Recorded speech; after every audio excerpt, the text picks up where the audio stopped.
20 से 25 दिन पहले ही वो चाकू खरीद के रख रखा था। यानी कि प्लानिंग शुरू से थी कि या तो कन्वर्शन या फिर जिहाद। रुको जरा, हिंदू मुस्लिम की या लव जिहाद की नहीं है सर। जब भी किसी हिंदू के साथ होता है हम कहते हैं लव जिहाद है, लेकिन कुछ मुस्लिम केस भी होते हैं जो हम गिनते नहीं है। बात ना लव जिहाद की है ना किसी और बात की है सर, बात जो है कानून के ढीला होने की है। क्लैरिफिकेशन दे दीजिए कि जितने हिंदू लड़के हैं क्या इन्होंने नाम छिपाकर उनसे प्रेम संबंध स्थापित किए या अपना नाम बताकर किए? जी, इसमें दो केसेस ऐसे हैं जिसको मैं अभी रिसेंटली 3 महीने का ही केसेस ला रहा हूँ, 3 साल का नहीं। वो तो इशरत की, मंझियाओं की इशरत और यशवर्धन और रुकैया का केस तो 3 साल पुराना है, अभी 3 महीने पुराना। मोहित जो है वो लकी खान बन गया, बरेली यूपी का रहने वाला। दोस्तों फिर से आ चुका हूँ इस अंधभक्त के ऊपर वीडियो लेकर। तो इस अंधभक्त का कहना है कि साक्षी के साथ साहिल ने लव जिहाद किया है, जबकि पुलिस के सामने साहिल ने कबूल किया कि वो क्राइम सीरीज देखकर ऐसा किया। और आपको बताना चाहती हूँ कि साक्षी की हत्या पर हमें भी दुख है, लेकिन हर चीज में अंधभक्त हिंदू मुस्लिम जोड़ देते हैं, जबकि किसी का नाम से वो मुस्लिम नहीं होता। पहले इस्लाम के बारे में सही से पढ़े, तब जाके पता चलेगा कि कौन लोग असल में मुस्लिम होता है। तो आइए देखते हैं बदबू पांडे का बहन का क्या कहना है। दुख मुझे इस बात का है कि अभी कुछ दिन पहले एक movie I the Kerala story. बहुत लोगों ने वो मूवी देखी, लेकिन उसके बावजूद भी इन लड़कियों की आंख नहीं खुली। और मेरे को लगता है शायद साक्षी ने वो मूवी देख ली होगी, उसको पता चल गया होगा कि हाँ उसका अब्दुल भी वैसा ही है, तो शायद इसीलिए। और एक चीज और, उस बंदे ने 20 से 25 दिन पहले ही वो चाकू खरीद के रख रखा था। यानी कि प्लानिंग शुरू से थी कि या तो कन्वर्शन या फिर जिहाद, कि या तो कन्वर्शन या फिर जिहाद। अभी बदत है भाई, अभी बदत है। ले एक आफ्ताब होटल में किराए पे उसने मकान लिया, कहीं आया रहा, कत्ल करके चला गया। भरोसा फिर करें तो किस पे करें? हालांकि आफ्ताब मुसलमान था नाम से, लेकिन मुसलमान नहीं था, वो राफजी मुसलमान था वो, लेकिन नाम तो आफ्ताब है ना। लोग तो ये समझेंगे ना कि मुसलमान है भी, लेकिन इंसान इंसान है, खा वो किसी भी मजहब से बिलोंग करता हो। ये बड़ी अच्छी बात कही आप।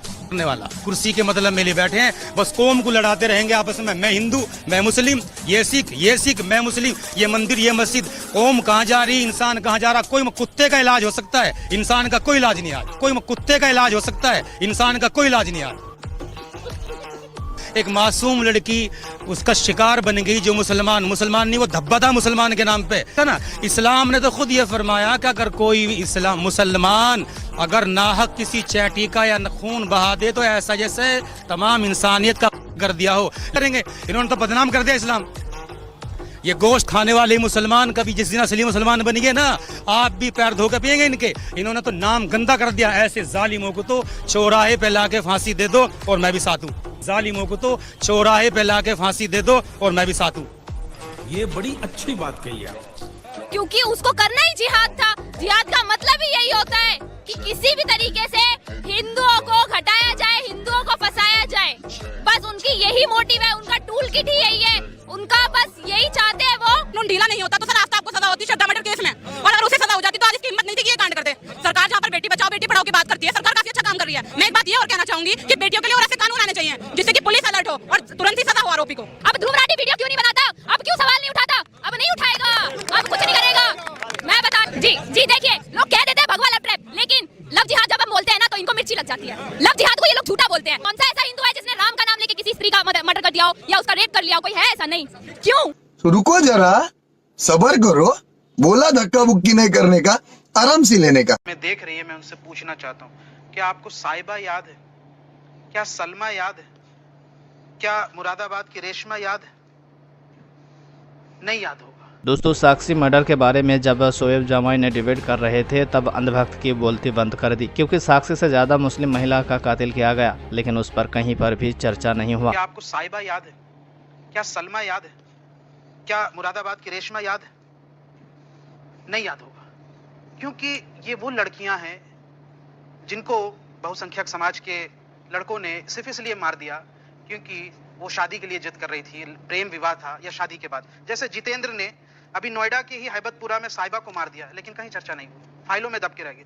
अरबाज का मर्डर हिंदू सेना ने इसलिए कर दिया क्योंकि वो हिंदू लड़की से शादी करता था।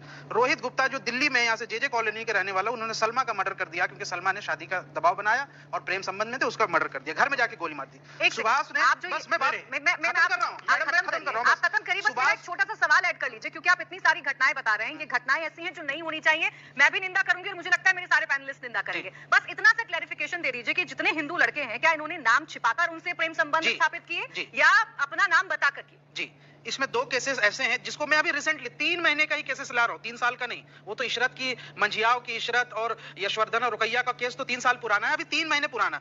मोहित जो है वो लकी खान बन गया, बरेली यूपी का रहने वाला। लकी खान बन करके लड़की से शादी की, उसको प्रेम जाल में फंसाया और उसके बाद उसका मर्डर कर दिया। मुरादाबाद में राजकुमार ने मुसलमान बन के शादी की यहाँ से रेशमा से, और जब उसकी शादी हो गई तो आज वो रेशमा को प्रेगनेंसी हालत में कोख में लात मार के उसको घर से निकाल देता है। ये उन बेटियों की चीखें हैं, वो आवाजें हैं जो फाइलों में दब के रह गई, कभी चर्चा नहीं हुई। हम जैसा कोई सनकी आदमी इन पोथी पत्रों को लिए घूमता है कि कभी ऐसे मामलों की चर्चा हो गई तो कभी उनकी भी हम चर्चा कर दें ताकि उन तक वो आवाज पहुंचे। दोस्तों, गोदी मीडिया का पत्रकारिता देखकर आप भी हैरान हो जाओगे। दरअसल बात है उड़ीसा की बालासोर ट्रेन हादसे की। जब वहां पर पीएम मोदी पहुंचते हैं तब आज तक की पत्रकार चित्रा त्रिपाठी का क्या कहना है, पहले वो वीडियो देखिए। और पूरे डिटेल में जानकारी एक एक लेते हुए, काफी तेज यहाँ पर धूप है। मैं कोशिश करूंगी प्रधानमंत्री से उनसे सवाल जवाब जरूर ले पाऊं। प्रधानमंत्री अब निकल रहे हैं, थोड़ी जगह दीजिए, थोड़ी जगह दीजिए। प्रधानमंत्री जी आप कुछ बोलेंगे? हैं सर, अच्छा ठीक है। एक बार प्रधानमंत्री जी यहाँ पर जायजा लेने के बाद अब जैसा कि मैं देख पा रही हूँ, प्रधानमंत्री जी यहाँ से निकलते हुए थोड़ा आगे जाने दीजिए, थोड़ी आगे जाने दीजिए। प्रधानमंत्री जी आप कुछ बोलेंगे?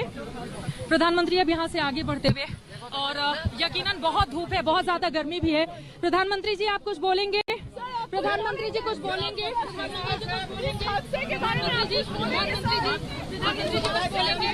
प्रधानमंत्री यहाँ पर देखिए गर्मी बहुत ज्यादा है और प्रधानमंत्री नरेंद्र मोदी ठीक मेरे दाहिनी तरफ है। सुरक्षा बलों ने उनको घेर कर रखा हुआ है और यहाँ पर वो आगे की ओर बढ़ते हुए, गर्मी बहुत ज्यादा है, गर्मी बहुत ज्यादा है।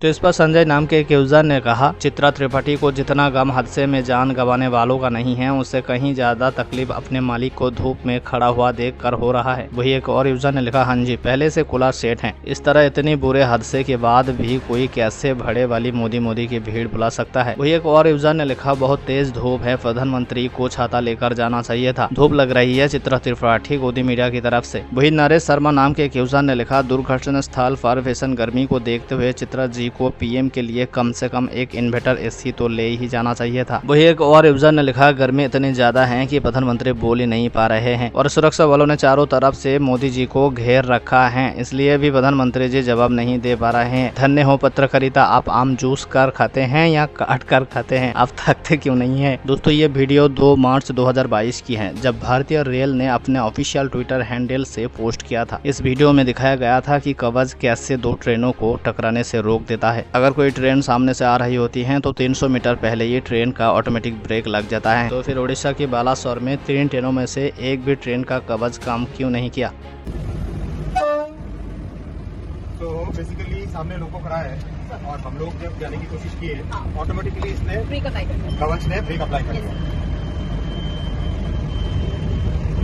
300 मीटर पहले ही ब्रेक अप्लाई कर दिया। जब अभी और हम जाने की कोशिश करेंगे तो फिर ब्रेक अप्लाई करेंगे। तो इट इज नॉट ड्राइवर साहब, गाड़ी आगे निकल रही है क्या? अभी नहीं चल रहा सर। अच्छा, आपने आप कवच ने रोक लिया? एक बार फिर ट्राई करिए तो देखिए कवच अपना ब्रेक लगाता है। सक्सेसफुल।